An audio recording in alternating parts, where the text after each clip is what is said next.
வாழ்க வையகம், வாழ்க வையகம், வாழ்க வளமுடன். குரு வாழ்க, குருவே துணை. நான் எடுத்துக்கொண்ட தலைப்பு விஞ்ஞானமும் மெய்ஞானமும் என்ற தலைப்பில் பேச உள்ளேன். அதற்கு கவி, கருங்கல்லை மெருகிட்டு முகத்தை பார்க்கும் கண்ணாடி போல் ஆக்கும் திறமை கண்டோம். இரும்பு ஆகாயத்திலே பறக்க எளிதாகி விட்டது நம் ஆற்றல் மீறி.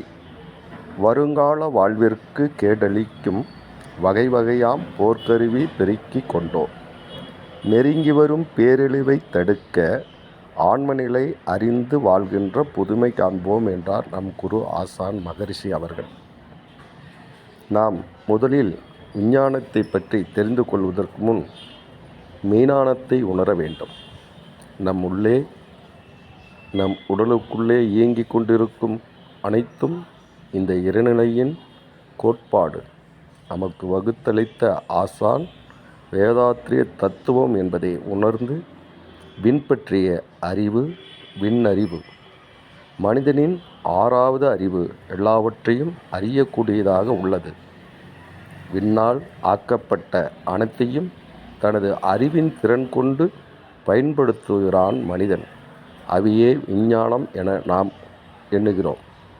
அந்த விண்ணிற்கும் மூலமான ஆதியான பேரறிவு நிலையை உணர்ந்து எல்லாவற்றையும் நன்றாக பயன்படுத்தி கொள்வது உண்மை அறிவாகிய மெய்ஞானம் என்பதை நாம் உணர வேண்டும். கருங்கல்லை செதுக்கி தேய்த்து மெருகிட்டு முகத்தை பார்க்கும் கண்ணாடியைப் போல ஆக்கி பயன்படுத்தும் திறமையினை கண்டோம். கனமான இரும்பையும் விமானமாக செய்து ஆகாயத்திலே எளிதாக பறந்து செல்லும்படியான வழிகளையும் நம் அறிவு பயன்படுத்தினோம். எதிர்கால மக்களின் வாழ்வினையே கேள்விக்குறியாக்கிய கேடுகளை அழிக்க வல்லதான போரிடுவதற்கான கருவிகளையும் நாம் தான் உற்பத்தி செய்து கொண்டு பெருக்கி கொண்டோ இருக்கிறோம் என்பதை விஞ்ஞான வளர்ச்சியின் நெருங்கி வந்து கொண்டுள்ள உலக பேரழிவை தடுப்பதற்கு நாம் எண்ண வேண்டும். அதற்கு ஆன்ம நிலையை அறிந்து மனித நேயத்துடன் வாழ்வதற்கான வழியை நம் ஆசான் நமக்கு அளித்துள்ளார்.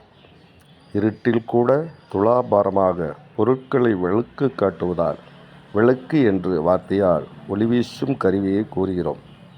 பின்பற்றிய அறிவாகிய விஞ்ஞானமும் இயல்பு நிலையில் விளக்கை போன்று பயன் தரத்தக்கது ஆகும். ஆனால் அதே விளக்கு சுடர் பொருட்களை எரித்து நாசமாக்குவதும் நாம் அறிகிறோம். எரிபொருள் தீர்ந்து விடுமேயானால் ஒளியும் நின்று விடுவதால் பயன்படாமல் போகும். ஆனால் நம் இயற்கையானது சூரியனின் ஒளியானது எங்கேயும் எக்காலத்தையும் பிரகாசமாக பயன்படுத்தக்கூடிய வல்லதாகவே அறிகிறது. எல்லாவற்றையும் அறிந்து சாதகங்களையும் தம்முடையதாக்கி கொள்ளும்படியானதாக ஆக்கிக் கொள்கிறது. அறிவை அறிவால் அறிந்து தெளிவுதான் மெய்ஞானம். அறிவை மேல்நிலையில் உயர்த்தி கொள்வதற்கு மிக சிறந்த ஒளி போன்றது நம் மெய்ஞானம். விஞ்ஞான வளர்ச்சியினால் மக்களுக்கு தேவையான வாழ்வியல் பொருட்கள் பெருகிவிட்டன. மனிதனின் 6வது அறிவின் உயர்வானது தேவையானதும் தேவை அற்றதுமான அனைத்து பொருட்களையும் உருவாக்குவதற்கும் பயன்படுத்துவதற்குமான சூழ்நிலைகளை அமைந்துவிட்டன. பொருட்களை பயன்படுத்துவதில் தேவையானவை கூட விளைவை அறிந்து கொண்டு அளவோடும் முறையோடும் நாம் அனுபவித்து வாழ்ந்து மற்றவர்களில் வாழ வைக்கக்கூடியதாக அமைந்துள்ளது மெய்ஞானமானது. விஞ்ஞான உயர்வையும் அளவிற்கு அதனை தாங்குவதற்கு மெய்ஞானத்தையும் நாம் முதலில் இன்றியமையாததாக அமைத்து கொள்ள வேண்டும். விஞ்ஞான அறிவின் வளர்ச்சியால் விளைவது எல்லாம் மனித குலத்திற்கு ஆக்கம் அழிவு என்ற இரண்டையுமே ஏற்படுத்தக்கூடியதாக உள்ளது. மனித உயர்விற்கு மட்டுமே விஞ்ஞான அறிவு பயன்படுத்தப்படுமேயானால் மனித குலம் இனிமையாக வாழ முடியும். நிர்வாக ஆட்சி பொறுப்பில் இருப்பவர்கள் தலைவர்கள் போன்றோர் மெய்ஞானத்தை உணர வேண்டும். அகநோக்கு பயிற்சியாக நம் ஆசான் அளித்த தவத்தின் மூலமும் அவர்களுக்கு உண்மை உணர்வு ஏற்படும். உயிர் அறிவை உள்ளுணர்வாக பெறுவதால் உயிர்கள் பால் இரக்கம் கொண்டு தமது செயல்களை எல்லாம் மக்கள் தொண்டாகவே செய்வார்கள். இத்தகைய தொண்டு மனப்பான்மையானது உலகத்தையும் காக்கும், விஞ்ஞானத்தையும் மெய்ஞானத்தையும் வளர்ச்சி பெற்றால் மக்கள் குலம் இனிமையாக வாழ முடியும் என்பதை உணர்த்த வேண்டும். மெய்ஞான வழிமுறையை அறிவது இருப்பாவன பொறுப்பான விஞ்ஞானி. மெய்ஞான நெறிமுறைகளை அறியாது இருப்பவனை பொதுவாக அஞ்ஞானி என்றும் அறியாதவன் என்றும் வழக்கில் நாம் கூறுகிறோம். ஒரு குழந்தை பிறக்கும் போதே 6வது அறிவு தான் பிறக்கிறது. ஆனால் எப்படியெல்லாம் இனிமையாக வாழ முடியும் என்பதை அறியாமலேயே வாழ்கிறது. சுய சிந்தனையானது குறிப்பிட்ட வயதிலே ஏற்படும் போது கற்றல், கேட்டல், அனுபவத்தின் மூலம் அறிந்து கொண்டு அறிவை உயர்த்தி கொள்கிறது. ஆகவே அறிவின் ஆரம்ப நிலை ஆததால் அதனை அஞ்ஞானம் என்கிறோம். அறிவின் வேகநிலை இயக்கத்தில் எல்லாவற்றையும் அறிந்து பயன்கொள்ளும் பின்பற்றிய அறிவு விஞ்ஞானம் என்கிறோம். விஞ்ஞானத்தை எவ்வாறு பயன்படுத்தி இனிமையாக அனைவரும் வாழலாம் என்பதே மெய்ஞானம் என்பதை நாம் உணர வேண்டும். அறிவின் பூரணம் மெய்ஞானம். அஞ்ஞானம், விஞ்ஞானம், மெய்ஞானம் என்ற மூன்றும் இயற்கையில் மனிதனின் ஏற்படும் என்ன நிலையே என்பதை நாம் உணர வேண்டும்.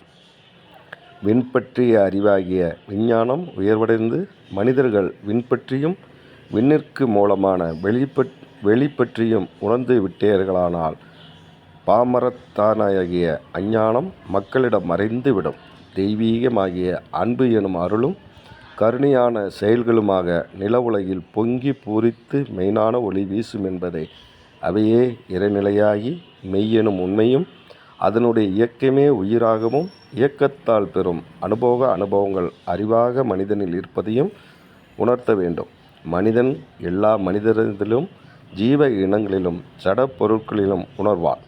அதன் மூலம் அறிவை அறிந்த நிலையானது நில உலகம் முழுவதுமாக பயனாகி மனித மூலம் இன்புற்று வாழ நாம் உயர்வடைய வேண்டும் என்று அவர்களுக்கு நம் ஆசான் தெளிவாக கூறியுள்ளார். மனிதனின் புலன்களால் உணரக்கூடியது எதுவாக இருந்தாலும் அது இயக்கமாகவும் தோற்றமாகவும் உள்ளது. இருப்பு ஆற்றலாகிய கவர்ச்சியும் உந்து ஆற்றலாகிய எழுச்சியும் இணைந்த கலவைதான் காந்தம் என்ற பெயரால் பெரிய இயக்க ஆற்றலையாக கூறுகிறோம். தள்ளல் கொள்ளல் என்ற இரட்டை ஆற்றலாக உள்ள காந்த அலையின் அழுத்தமானது அணுக்கூட்டங்களிடையில் பலவிதமான அளவுகளில் மோதுகின்ற இடம், அளவு ஆகியவற்றுக்கு ஏற்ப பருப்பொருட்களில் அதே காந்த அலை ஒளி, சுவை, மனம் என்று தன் மாற்றம் அடைகிறது. உடலில் இயங்கி உலகுகின்ற உயிரில் மனமாகவும் உயர்வடையும் உண்மைகளையும் ஆராயும் உணர்ந்து அறிவில் தெளிவு பெற்று முழுமையாக பெறுவதற்கு விஞ்ஞானத்தை துணையாக்கி கொள்வோம். விஞ்ஞானியாக முழுமையாக அறிந்து அறிவில் தெளிவு பெறும்போது இருப்பு நிலை, இயக்க நிலை ஆக இரண்டின் கூட்டே மெய்ஞானம் என்பதை நாம் உணர்த்த வேண்டும். மனிதன் செயலாற்றுகிறான். ஒவ்வொரு செயலுக்கும் விளைவு நிச்சயமாக உண்டு. விளைவாக வருவது இறை நியதியாகும். நற்செயலாக இருந்தால் விளைவு இன்பமாகவும், தீய செயலாக இருந்தால் விளைவு துன்பமாகவும் வருகிறது. செயலுக்கேற்ற விளைவு நிச்சயமாக வரும். வினை இல்லா விளைவு இல்லை, விளைவு இல்லா வினை இல்லை. விஞ்ஞானம் உயர்வடைந்த தற்காலத்தில் மனிதனின் அறிவின் வளர்ச்சியும் அறிகிறோம். ஆகவே செயல் விளைவு எனும் நாணமே வாழ்க்கையின் பண்பாடாக எங்கெங்கும் வாழும் மக்களிடம் பரவும் செயலே சிறப்பானதாகும். விளைவை கணித்து செயல் செய்யக்கூடிய 6வது அறிவு. ஆனால் அது குறைவுகளாக இருக்கும்போது அஞ்ஞானம் நிலையாகிறது. அறிவு செயல்படும் வேகத்தில் விளைவை கணித்து கொண்டு அறிவை கூர்மையுடன் செயலாற்றுவது உண்மை உணர்வானது மெய்ஞான நிலையாகும். மனிதன் இனிமையாக வாழ மெய்ஞான வழியே சிறந்தது. அதை அடைவதற்கு மிகவும் எளிதுதான். காலத்துக்கேற்ற சீர்திருத்தம் என்ற பண்பாடை நம் ஆசான் நமக்கு அளித்துள்ளார். ஆகவே விஞ்ஞானத்தை நாம் அறிந்து கொள்வதற்கு முன் மெய்ஞானத்தை நன்கு உணர்ந்து நம் ஆசான் வழியில் வாழ்ந்து கற்றலை கடைப்பிடித்ததை மற்றவர்களுக்கு நன்கு முறையில் செயல்படுத்தி நாமும் வாழ்ந்து நம் சந்ததியும் வாழ்ந்து நம் சுற்றாரும் வாழ்ந்து நம்மை சுற்றியுள்ள அனைவரும் வாழ்ந்து அனைவரையும் செயல் ஊக்கம் பெற்று நல்வழியில் வாழ ஆசான் அருளோடு நாம் செயல்பட வேண்டும் என நம் ஆசான் நமக்கு அருளியுள்ளார். வாழ்க வளமுடன். மேலும் பல புதிய தகவல்களுக்கு சப்ஸ்கிரைப் செய்யவும்.